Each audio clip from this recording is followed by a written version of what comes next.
Bet šiaip iš tikrųjų tai galvoju, kad gal vakare paskui reikės nueiti į turgų ir pavalgyti visokių vabalų ir skėrių. Ir gal šunų ir kačių. Ką valgom?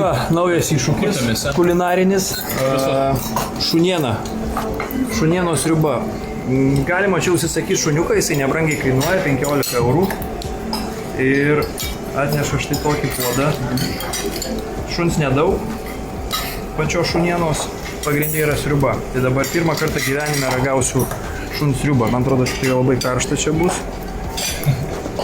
Reikia gal kažką įsidėti. Na, mėsa struktūriškai panašiai jautiena, gal sakyčiau. Irgi plėšosi plonais gabalėliai, šiek tiek yra riebaliuko. Pirmą kartą gyvenime ragaunu šunį. Veislė kažkokia mėsinis korėjietiškas šuo.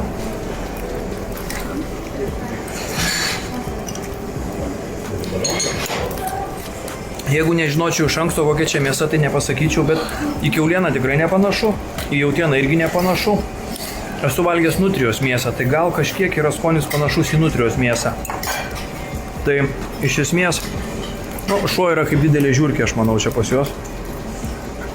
Skonis panašus, bet tai yra tikrai skaniau negu tikėjausi.